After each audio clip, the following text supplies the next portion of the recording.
Hello students, कैसे हैं आप सब। मैं कविता आईसीटी वर्चुअल क्लासेस में आपका स्वागत करती हूं और उम्मीद करती हूं आप सभी अच्छे होंगे और स्वस्थ होंगे। तो क्लास हम कंटिन्यू करेंगे chapter number 8 that is how do organism reproduce. यानी कि हम पढ़ रहे थे रिप्रोडक्शन के बारे में कि जो ऑर्गेनिज्म होते हैं वो कैसे रिप्रोडक्शन करते हैं, जिसमें हमने जाना था सबसे पहले कि जो रिप्रोडक्शन होता है उसका इंट्रोडक्शन देखा था। तो रिप्रोडक्शन में हमने क्या देखा, यानी प्रजनन क्या होता है कि जो भी जीव होता है, कोई भी इंडिविजुअल होता है, अपने समान एक नई संतति का निर्माण कर रहा है, तो वो क्या है, वो प्रजनन कहलाता है। नेक्स्ट हमने वेरिएशन के बारे में जाना कि जब भी दो संतति से मिलकर एक नए इंडिविजुअल का फॉर्मेशन हो रहा है, यानी मेल और फीमेल जो इंडिविजुअल है, जो मेल और फीमेल जो जनक हैं, उनके फ्यूजन से, उनकी मेटिंग से जब एक नए इंडिविजुअल, एक नई संतति का निर्माण हो रहा है, तो उसमें बहुत सारे वेरिएशन देखने को मिलते हैं। जिसमें हमने जो वेरिएशन विविधता थी उसके बहुत सारे हमने क्या देखे, सिग्निफिकेंस देखे, यानी इम्पोर्टेंस भी देखी थी।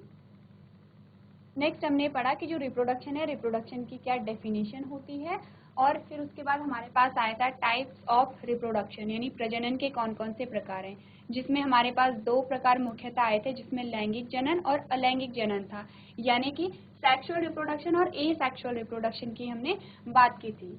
नेक्स्ट जो हमारे पास टॉपिक आया था वो आया था एसेक्सुअल रिप्रोडक्शन। अब एसेक्सुअल रिप्रोडक्शन में हमने क्या जाना था कि यहाँ पे जो प्रजनन हो रहा है, जो एसेक्सुअल रिप्रोडक्शन है, वहाँ पे सिर्फ एक ही जनक की आवश्यकता है, एक ही जनक यानी कि एक ही पेरेंट की आवश्यकता है, एक ही पेरेंट से नए इंडिविजुअल और नई संतति का निर्माण हो रहा है। तो जिसमें हमने देखा था कि जो एसेक्सुअल रिप्रोडक्शन है उसके बहुत सारे प्रकार हमारे पास आए थे। सबसे पहले हमने फिजन के बारे में बात की थी, यानी कि सबसे पहले हमने किसके बारे में बात की, फिजन के बारे में बात की। फिजन में क्या हो रहा है, डिवीजन हो रहा है, विभाजन हो रहा है। और ये जो सेक्सुअल रिप्रोडक्शन है किसमें देखने को मिल रहा है, यूनिसेलुलर में। यूनिसेलुलर यानी एक कोशिकीय जीव में देखने को मिल रहा है।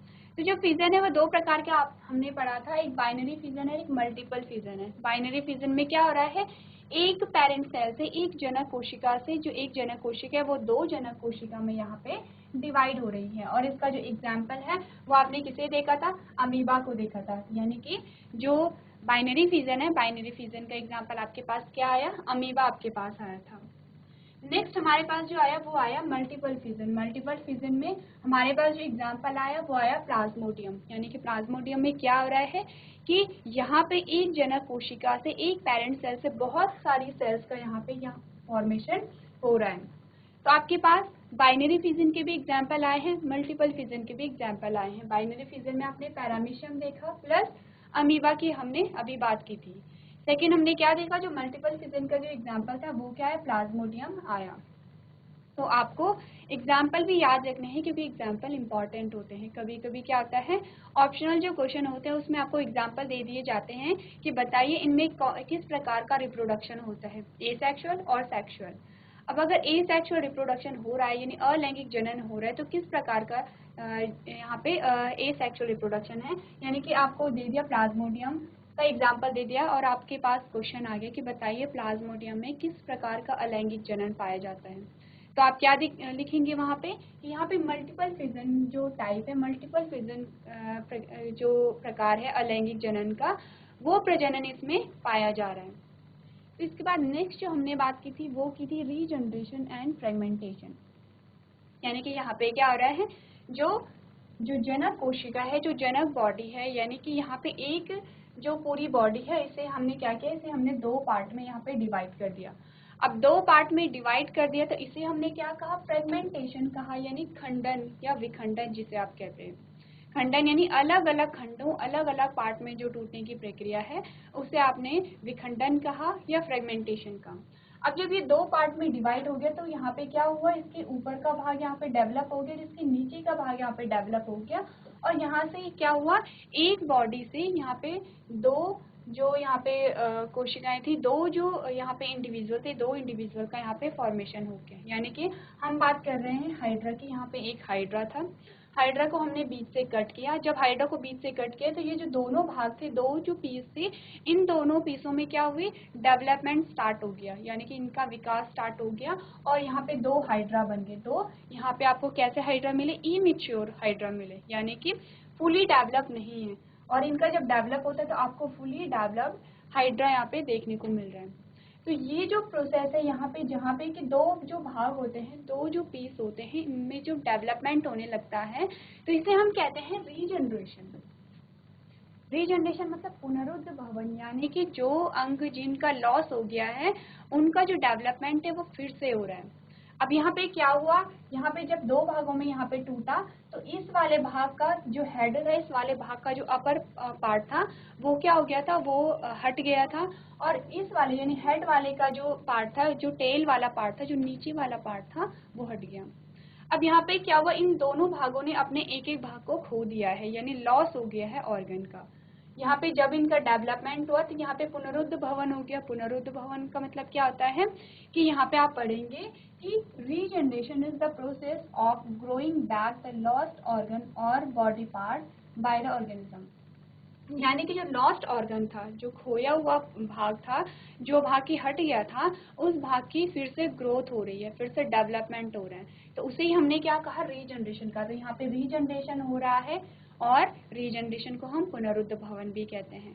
तो ये क्या था, ये सेकंड पार्ट था अलैंगिक जनन का। नेक्स्ट जो हमारे पास आता है वो आता है स्पोर फॉर्मेशन। स्पोर फॉर्मेशन में हमने क्या देखा था कि स्पोर फॉर्मेशन किस में पाया जाता है, फफूंद में पाया जाता है। अब क्या हुआ कि जो फ्रूटिंग बॉडी थी, यानी एक क्या है, एक मिच्योर फफूंद है, मिच्योर फफूंद से क्या हुआ, यहाँ पे स्पोर का फॉर्मेशन हुआ, जो आपको ब्लैक डॉट में दिख रहा है, तो ये क्या है, स्पोर है। अब स्पोर क्या होता है कि स्पोर, मैंने आपको बताया था कि स्पोर के बाहर एक लेयर होती है। कैसी लेयर होती है, वो थिक लेयर होती है, जो कि स्पोर्स को अनफेवरेबल कंडीशन में बचाती है। अनफेवरेबल कंडीशन आपको बताया गया था कि वो कंडीशन जो कि आपके फेवर में नहीं होती हैं, यानी कि जो कंडीशन स्पोर के फेवर में नहीं थी उसे क्या कहते हैं, अनफेवरेबल कंडीशन कहते हैं।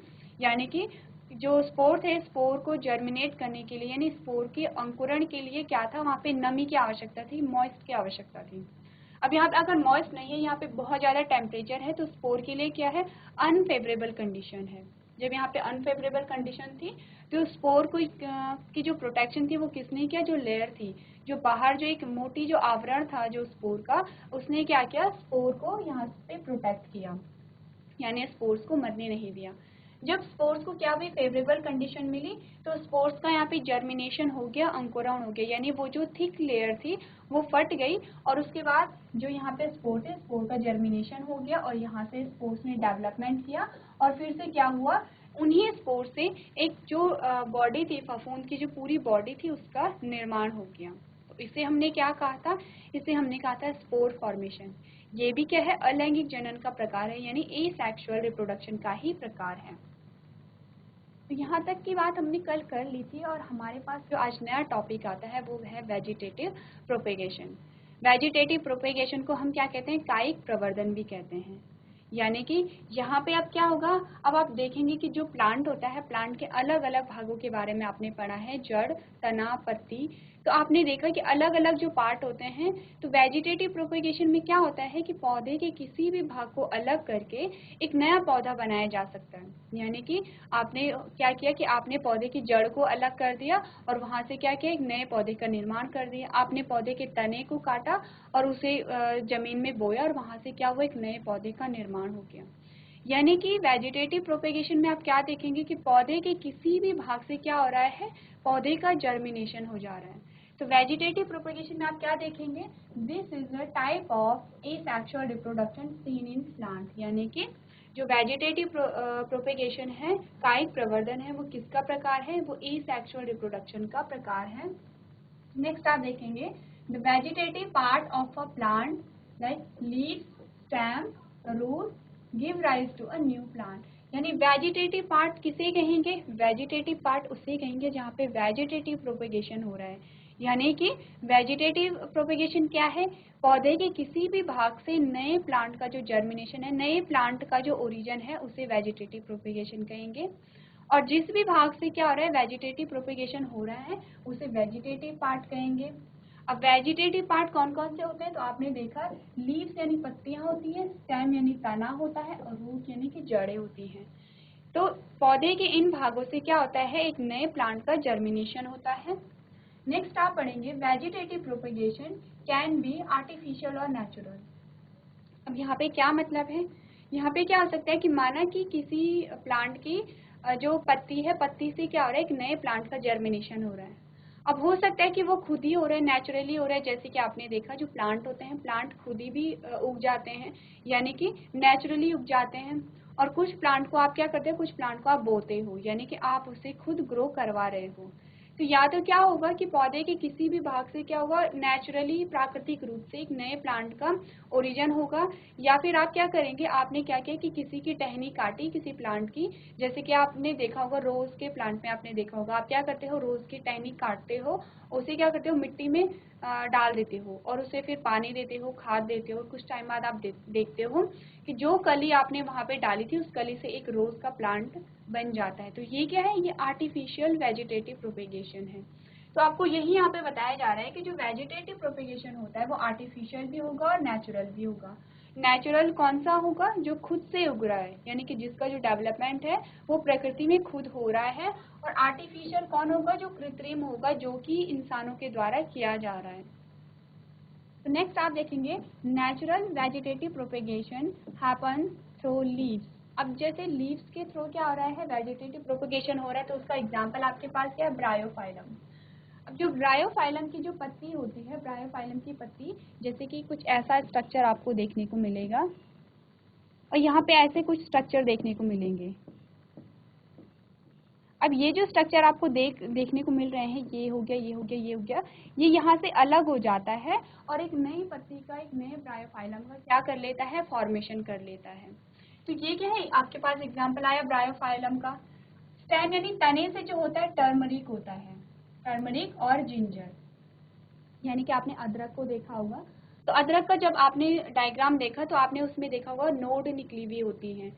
जब भी आपने अपने घरों में देखा होगा अदरक को बोया जाता है तो उन नोड को काट करके जमीन में गाड़ दिया जाता है और उसी नोड से क्या होता है, पूरे अदरक के प्लांट का फॉर्मेशन हो जाता है।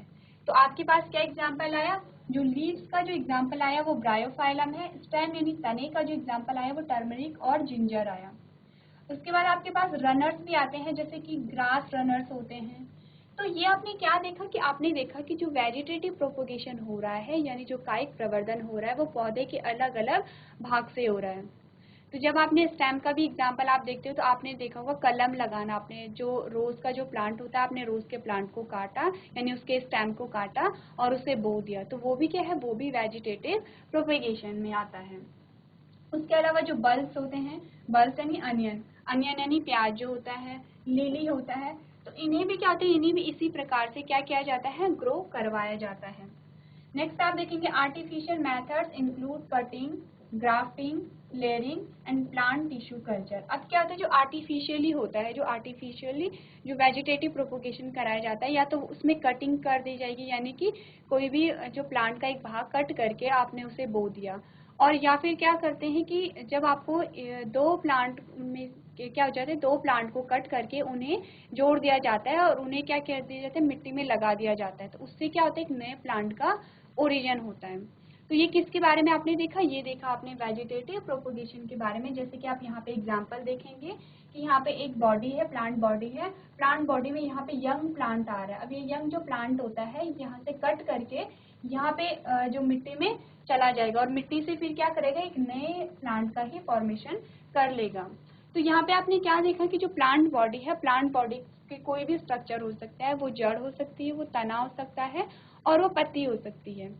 इनमें से किसी भी स्ट्रक्चर से क्या होता है, एक नए प्लांट का फॉर्मेशन हो जाता है। तो ये क्या है, ये है वेजिटेटिव रिप्रोडक्शन। और ये किसका प्रकार है, अलैंगिक जनन का, यानी एसेक्सुअल रिप्रोडक्शन का आपके पास एग्जाम्पल आता है।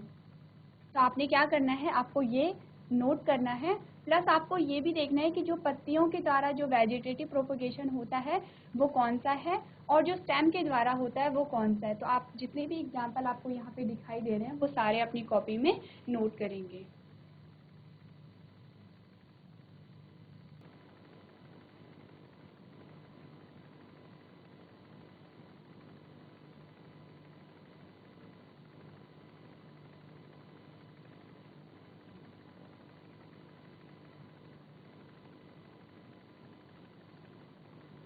चलिए, ये तो था हमने पढ़ा कि जो एसेक्सुअल रिप्रोडक्शन होता है, अलैंगिक जनन होता है, वो किस प्रकार से होता है, और आपने अलग अलग टाइप देखे कि जो एसेक्सुअल रिप्रोडक्शन के अलग अलग टाइप देखे। तो नेक्स्ट जो हमारे पास आता है वो आता है सेक्सुअल रिप्रोडक्शन यानी कि लैंगिक जनन। सेक्सुअल रिप्रोडक्शन को हम क्या कहा,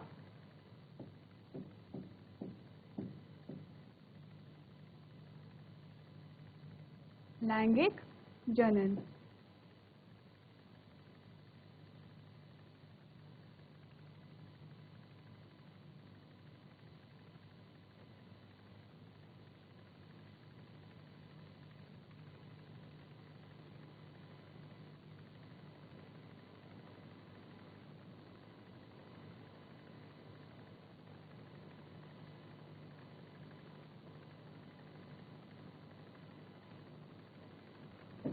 अब लैंगिक जनन क्या है? लैंगिक जनन जो होता है प्रजनन का दूसरा प्रकार है।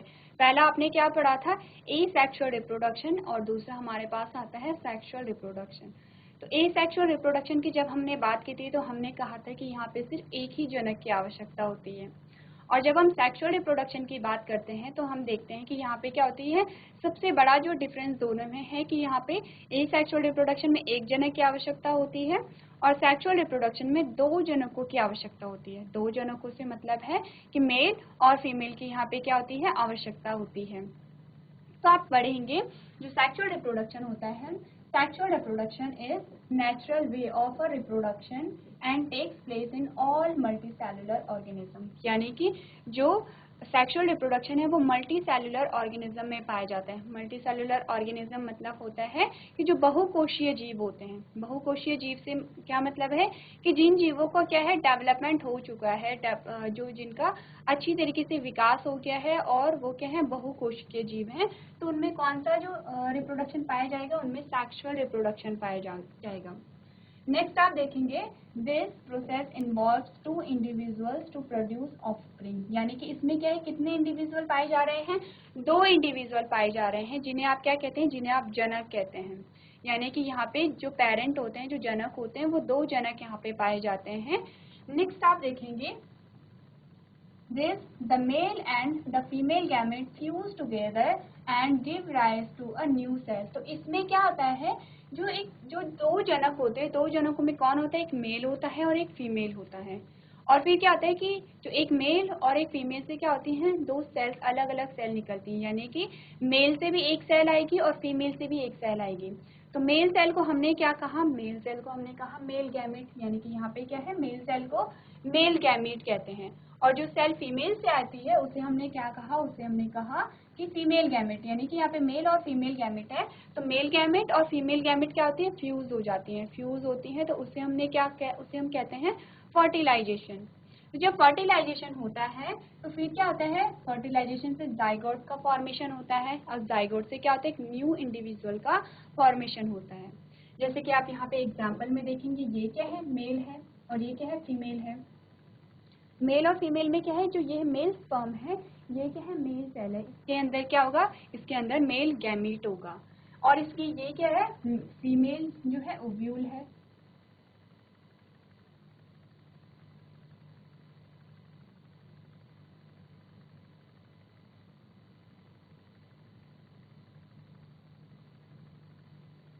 ये क्या है, फीमेल ओव्यूल है, ये मेल स्पर्म है। अब इसे हम क्या कहेंगे, इसे हम मेल गैमीट कहेंगे। यहाँ पे आपने किसकी बात की थी, मेल गैमीट की बात की थी, तो इसे हम क्या कह सकते हैं, गैमीट भी कह सकते हैं। सेम इसे हम क्या कह सकते हैं, इसे भी हम क्या कह सकते हैं, इसे भी हम गैमीट कह सकते हैं। तो यहाँ पे क्या हुआ, ये जो मेल गैमीट था और यहाँ से क्या हुआ, जैसे मेल से क्या निकला, मेल से निकला मेल गैमीट। मेल गैमीट यानी स्पर्म के अंदर क्या होगा, मेल गैमीट प्रेजेंट होगा। और फीमेल से क्या निकली, फीमेल से ओव्यूल निकला, और ओव्यूल के अंदर क्या होगा, ओव्यूल के अंदर होगा फीमेल गैमीट। अब इन दोनों ने क्या किया, फ्यूज किया। यहाँ पे फ्यूज किया तो किसका फॉर्मेशन हुआ, जाइगोट का फॉर्मेशन हुआ। जाइगोट के फॉर्मेशन से किसका फॉर्मेशन हुआ, एम्ब्रियो का फॉर्मेशन हुआ, यानी भ्रूण का निर्माण हुआ। और भ्रूण से क्या बना, एक बेबी बना। यानी कि यहाँ पे एक नए इंडिविजुअल का फॉर्मेशन हो जा रहा है। तो सेक्सुअल रिप्रोडक्शन में आपने क्या देखा कि दो जनकों की आवश्यकता होती है। दो जनकों में क्या आता है कि दोनों जनकों से एक एक सेल आती है और वो सेल आपस में फ्यूज हो जाती है, यानी मिक्स या मिल जाती है। अगर आप साधारण भाषा में कहेंगे तो जब वो फ्यूज होती है तो जाइगोट का फॉर्मेशन करते हैं। जाइगोट से एम्ब्रियो यानी भ्रूण बनेगा और भ्रूण से एक नए इंडिविजुअल का निर्माण यहाँ पे हो जाता है। तो आपने डिफरेंस देखा कि वहाँ पे क्या था, सिर्फ एक ही जनक था, यानी कि ए सेक्सुअल रिप्रोडक्शन में एक ही जनक था और सेक्सुअल रिप्रोडक्शन में कितने जनक हैं, दो जनक हैं या फिर दो पेरेंट जिन्हें हम कहते हैं। तो अब नेक्स्ट जो हमारे पास आता है फीचर्स ऑफ सेक्सुअल रिप्रोडक्शन, यानी कि जो सेक्सुअल रिप्रोडक्शन के क्या क्या फीचर्स हैं, क्या क्या गुण हैं। तो उसमें सबसे पहला आप देखेंगे कि two parents are involve both male and female, यानी कि सबसे बड़ा जो फीचर है, सबसे बड़ा जो गुण है कि यहाँ पे दो पेरेंट्स शामिल है, दो पेरेंट्स इन्वॉल्व हैं। दो पेरेंट्स में कौन कौन से होंगे, एक तो मेल होगा और एक फीमेल होगा, यानी कि यहाँ पे क्या है, दोनों मेल मेल नहीं होंगे, दोनों फीमेल फीमेल नहीं होंगे, यहाँ पे एक मेल और एक फीमेल यहाँ पे होगा। नेक्स्ट आप देखेंगे gamete formation and fertilization takes place. अब गैमीट फॉर्मेशन क्या होता है, गैमीट क्या होता है कि जो एक मेल कोशिका होती है, यानी कि जो मेल सेल होती है, मेल सेल को हम क्या कहते हैं, मेल गैमीट कहते हैं और फीमेल सेल को हम फीमेल गैमीट कहते हैं। तो यहाँ पे क्या है, गैमीट का फॉर्मेशन हो रहा है, जैसे कि आपने यहाँ पे इमेज में देखा कि यहाँ पे स्पर्म का फॉर्मेशन हो रहा है, यहाँ पे ओव्यूल का फॉर्मेशन हो रहा है। अब स्पर्म के अंदर क्या है, स्पर्म के अंदर है मेल गैमीट और ओव्यूल के अंदर क्या है, ओव्यूल के अंदर है फीमेल गैमीट। तो इन दोनों का ही यहाँ पे क्या हो रहा है, फॉर्मेशन हो रहा है। उसके बाद जब इन्होंने फ्यूज किया, यानी कि जब ये आपस में फ्यूज हुए, तो उस प्रोसेस को हम कहते हैं फर्टिलाइजेशन। तो यहाँ पे सेक्सुअल रिप्रोडक्शन में क्या हो रहा है, यहाँ पे गैमीट का भी फॉर्मेशन हो रहा है, फर्टिलाइजेशन भी हो रहा है, क्योंकि फर्टिलाइजेशन के लिए क्या है, गैमीट का फॉर्मेशन, गैमीट का निर्माण जरूरी होता है। नेक्स्ट आप देखेंगे the whole process is slow and lengthy, यानी कि ये जो प्रोसेस है बहुत स्लो है, बहुत लेंथी है। अब यदि आप ह्यूमन बींग्स की बात करेंगे तो आप देखेंगे कि जब भी एक जो न्यू बॉर्न होता है, जो न्यू बॉर्न बेबी होता है, उसका बॉर्न कब होता है, 9 महीनों बाद होता है, 9 महीने बाद उसका बॉर्न होता है। वहीं अगर हम ए सेक्सुअल रिप्रोडक्शन की बात करेंगे तो हमने क्या कहा था कि पौधे के, प्लांट के किसी भी भाग से क्या हो रहा है, नए पौधे का जो विकास हो जा रहा है। तो हमने क्या किया कि हमने पौधे का एक पार्ट को काटा, यानी हमने क्या किया, एक कली को काटा, उसे मिट्टी में डाला और कुछ दिनों में आप देखेंगे कि उससे एक नए पौधे का निर्माण हो जा रहा है। वहीं आपने देखा कि कहीं पे क्या आपको विखंडन देखने को मिल रहा था कि जो बॉडी है एक से दो भागों में या कई भागों में कट रही है, टूट रही है और उतने ही भागों से नए जो इंडिविजुअल है उनका निर्माण हो जा रहा है। तो हमने जब एसेक्सुअल रिप्रोडक्शन के बारे में पढ़ा था तो हमने देखा था कि इसमें तेजी से जो जनसंख्या वृद्धि होती है, यानी जो प्लांट्स है, प्लांट्स का नंबर बहुत जल्दी इंक्रीज हो रहा है, एनिमल्स है तो एनिमल्स का नंबर बहुत जल्दी इंक्रीज हो रहा है। पर जब बात सेक्सुअल रिप्रोडक्शन की आती है तो हमें ये याद रखना है कि ये कैसी प्रोसेस है, ये स्लो है और लेंदी है। तो आपके पास क्या आ सकता है, आपके पास डिफ्रेंशिएट करने का आ सकता है, यानी तुलना करने का आ सकता है कि बताइए लैंगिक जनन और अलैंगिक जनन, यानी कि सेक्सुअल रिप्रोडक्शन और ए सेक्सुअल रिप्रोडक्शन में क्या क्या भिन्नताएं हैं। तो आपको साथ साथ में ये भी देखना है कि दोनों में क्या क्या विभिन्नताएं देखने को मिल रही हैं, यानी कि दोनों के कैरेक्टर में जो सिमिलैरिटीज हैं या फिर जो डिफरेंस, क्या क्या डिफरेंस आपको देखने को मिल रहा है। नेक्स्ट आप देखेंगे इसमें क्या होता है, variation occur, offspring are different from a parents genetically and physically. अब वेरिएशन के बारे में हमने पढ़ा था, यानी विविधता देखने को मिल रही है, यानी कि यहाँ पे जो एक न्यू बॉर्न है, न्यू बॉर्न अपने दोनों ही पेरेंट्स से अलग होगा। क्यों, क्योंकि इसमें क्या है, दोनों के कैरेक्टर हैं, इसमें क्या है, इसमें मेल के भी कैरेक्टर आ रहे हैं और इसमें क्या है, फीमेल के भी कैरेक्टर आ रहे हैं। जबकि एसेक्सुअल रिप्रोडक्शन में क्या हो रहा था, अब एक ही जनक है, एक ही जनक से, एक ही पेरेंट से अगर उसका डेवलपमेंट होता है तो एक ही प्रकार के गुण उसके पास आते हैं। पर यहाँ पे क्या हो रहा है, यहाँ पे दोनों के ही गुण आ रहे हैं, इसलिए ये क्या होगा, अपने पेरेंट से भिन्न होगा। ना तो ये पूरी तरीके से, ना तो ये टोटली अपनी माँ जैसा होगा, ना टोटली अपने पिता जैसा होगा, यानी कि माता से थोड़ा भिन्न होगा, पिता से थोड़ा भिन्न होगा। दोनों के कैरेक्टर क्या हो रहे हैं, मिक्स हो रहे हैं। यहाँ पे आपने जब देखा, जब हमने गैमीट की बात की थी, तो गैमीट क्या है, गैमीट के अंदर ही कुछ जो कैरेक्टर्स होते हैं वो क्या है, जैसे कि यहाँ पे जो मेल गैमीट होगा, मेल गैमीट में जो मेल पेरेंट होगा उसके गुण होंगे और जो फीमेल गैमीट होगा, फीमेल गैमीट के अंदर फीमेल पेरेंट के गुण होंगे। तो दोनों ही जब फ्यूज होते हैं, दोनों के फ्यूजन से क्या हो रहा है, कि नए इंडिविजुअल का निर्माण हो रहा है, यानी दोनों ही गुण उसमें पाए जाएंगे। तो इसीलिए क्या है कि वेरिएशन का जो आधार है यानी विविधता का जो आधार है वो क्या है, सेक्सुअल रिप्रोडक्शन। क्योंकि अलग अलग जो जीव होते हैं, अलग अलग जीवों के कॉम्बिनेशन से क्या बन रहा है, एक नया इंडिविजुअल बन रहा है जिसमें दोनों के ही गुण समाहित हैं। तो इसीलिए आपने क्या देखा, जो जो न्यू बॉर्न होगा, जो नया जो इंडिविजुअल होगा वो जेनेटिकली भी डिफरेंट होगा। कैसे जेनेटिकली डिफरेंट होगा? क्योंकि उसके डीएनए में आधा जो भाग होगा उसके पिता का होगा, आधा जो भाग होगा उसकी माँ का होगा। यानी जो डीएनए है ना तो वो पूरी तरीके से माँ का होगा ना पूरी तरीके से पिता का होगा, बल्कि दोनों का ही होगा। और फिजिकली भी डिफरेंट होता है, यानी कि वो जो दिखने में होगा, जो उसका अपीयरेंस होगा, उसका बॉडी स्ट्रक्चर होगा, वो भी क्या होगा, अपने माता पिता से भिन्न होगा। इसीलिए आप देखते हैं कि जो जितने भी लोग होते हैं उस सबकी शक्ल सेम नहीं होती है।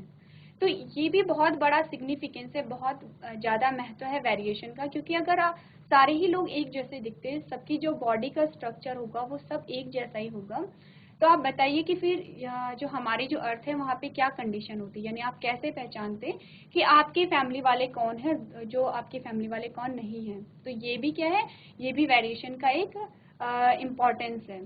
तो ये क्या है, आप जो डेफिनेशन है आप अपनी कॉपी में से नोट करेंगे, और जो जो फीचर्स आपको दिखाए गए हैं उसे भी आप अपनी कॉपी में नोट करेंगे। यानी कि जो सेक्सुअल रिप्रोडक्शन के जितने भी फीचर्स हैं वो भी आप अपनी कॉपी में नोट डाउन करेंगे।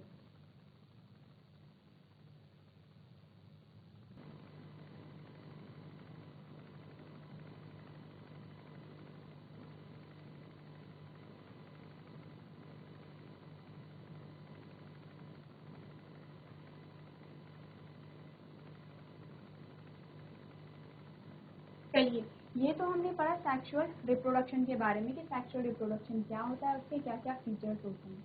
अब हम पढ़ेंगे जो सेक्सुअल रिप्रोडक्शन होता है यानी जो लैंगिक जनन होता है उसके क्या क्या इंपॉर्टेंस होती हैं। तो नेक्स्ट जो हमारे पास आता है वो आता है कि सेक्सुअल रिप्रोडक्शन का महत्व, यानी कि सिग्निफिकेंस ऑफ सेक्सुअल रिप्रोडक्शन। तो सबसे पहली जो हमारे पास लाइन आती है वो है, sexual reproduction involves with DNA as well as cellular apparatus of a two different organisms which promote diversity of characters in the offspring। यानी कि यहाँ पे क्या हो रहा है, जो सेक्सुअल रिप्रोडक्शन हो रहा है वहाँ पे दो लोगों का जो डीएनए है वो मिक्स हो रहा है। दो प्रकार के डीएनए यहाँ पे देखने को मिल रहे हैं। जब दो प्रकार के डीएनए मिक्स हो रहे हैं तो ये डाइवर्सिटी लाता है कैरेक्टरिस्टिक्स में, यानी गुणों में विविधता लाता है। यानी कि यहाँ पे क्या हो रहा है, आपने क्या क्या दो अलग अलग चीज़ों को क्या क्या मिक्स कर दिया और उससे क्या हो गया, आपको एक नई चीज़ देखने को मिली। इसका सिंपल सा एग्जांपल है कलर में, यानी कि आपने क्या क्या दो अलग अलग कलरों को मिक्स कर लिया और आपको तीसरा एक कलर मिल गया।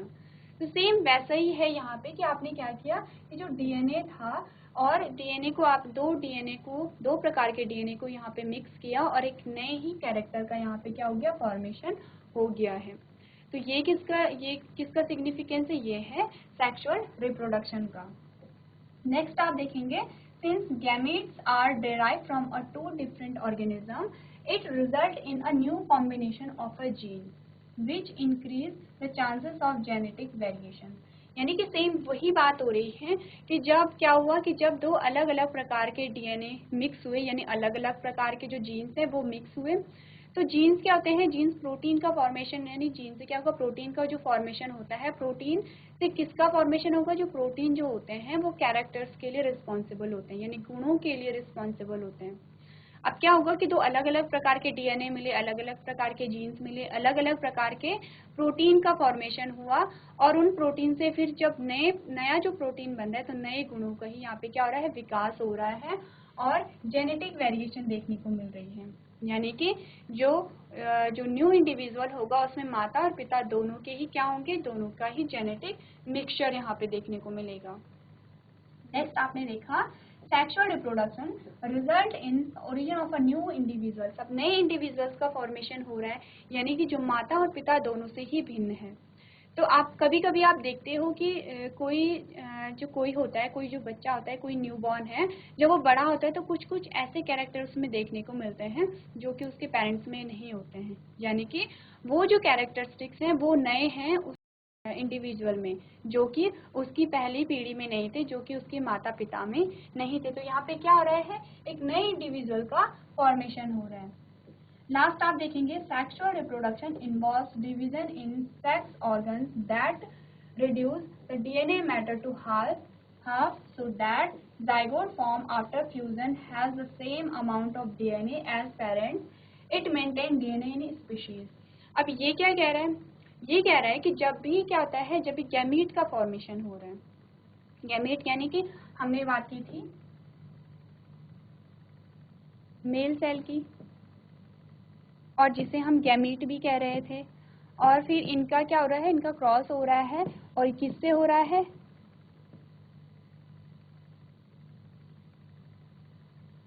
फीमेल सेल या फिर फीमेल गैमीट से। अब क्या होता है कि यहाँ पे जो क्रोमोसोम का जो नंबर है वो हाफ हो जाएगा, यानी कि हमने क्या देखा, हमारे पास कितने क्रोमोसोम होते हैं? 23 पेयर होते हैं, यानी टोटल कितने होते हैं? 46 होते हैं। तो यहाँ पे क्या हो जाएगा, सिर्फ 23 क्रोमोसोम रह जाएंगे, किसमें? जो मेल गैमीट होगा। और फीमेल में भी कितने रह जाएंगे? 23 रह जाएंगे। यानी कि 23 पेयर की बात नहीं हो रही है, सिर्फ 23 क्रोमोसोम की बात हो रही है। 23 क्रोमोसोम रह जाएंगे। तो जो नया इंडिविजुअल बनेगा उसके पास कितने? 46 क्रोमोसोम आ गए। यानी कि यहाँ पे यही कह रहा है कि जब भी क्या होता है, जब जो रिप्रोडक्शन के दौरान जब डिवीजन होता है तो वहाँ पे क्या होता है कि जो क्रोमोसोम का जो नंबर है वो आधा हो जाता है। यानी जब मेल सेल बनेगी, इसीलिए कह रहे हैं कि मेल सेल यानी मेल गैमेट और फीमेल गैमेट का फॉर्मेशन हो रहा है। फॉर्मेशन हो रहा है यानी कि वो पहले से ही उसमें क्या हो रहा है कि जो क्रोमोसोम का जो नंबर है वो यहाँ पे आधा हो रहा है। क्रोमोसोम का नंबर जब आधा हुआ दोनों में, जब दोनों की मिक्सिंग हुई तो कितना नंबर आया? 46 क्रोमोसोम यहाँ पे आ गए। अब आधे यहाँ से आए और आधे यहाँ से आए, तो आप देख सकते हैं कि आधे गुण क्या हो रहे हैं? मेल से आ रहे हैं और आधे फीमेल से आ रहे हैं। और जब जो गुण है वो अलग अलग जगह से आ रहे हैं तो आपको वेरिएशन देखने को मिल रहा है। तो इसमें ये क्या है, जब हमने बात की थी, जब हमने कहा था कि आपको डिजीज रेजिस्टेंस एक वैरायटी चाहिए, या फिर यानी कि ऐसी आपको ऐसा इंडिविजुअल चाहिए कि जो पर्यावरण के अनुसार खुद को ढाल सके। जैसे हमने बात की थी कि कोई प्लांट है ए और कोई है बी। अब क्या हुआ कि ए जो है, ए में जो बीमारियां हैं वो बहुत जल्दी लग जाती हैं, बल्कि जबकि जो बी है, बी में बीमारियां नहीं लगती हैं या जल्दी नहीं लगती हैं। तो ए क्या है? ए स्ट्रॉन्ग है। बी क्या है? बी स्ट्रॉन्ग है। ए क्या है? ए वीक है यहाँ पे। तो जब इन दोनों की मिक्सिंग हुई, जब सी यहाँ पे पाया गया, तो सी क्या था? सी में बी के भी गुण आ गए और ए के भी गुण आए। और बी का कौन सा गुण आया कि वो जो बीमार है वो बीमार नहीं पड़ता है, यानी कि बी कैसा हुआ? बी स्ट्रॉन्ग हुआ।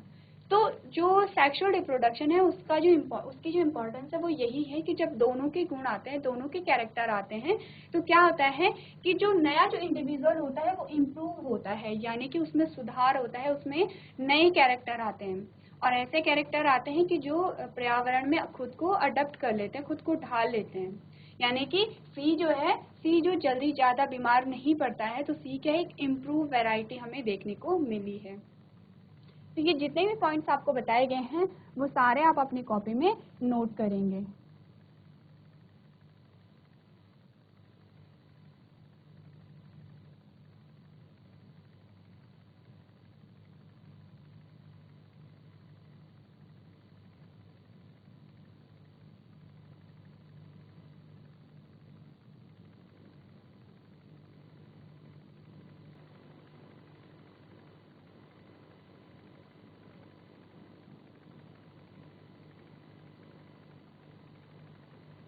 तो क्लास, आज आपने पढ़ा सेक्सुअल रिप्रोडक्शन के बारे में। तो आज के सेशन में हम इतना ही करेंगे। इसके आगे का जो पार्ट है हम अगली क्लास में उसे स्टार्ट करेंगे।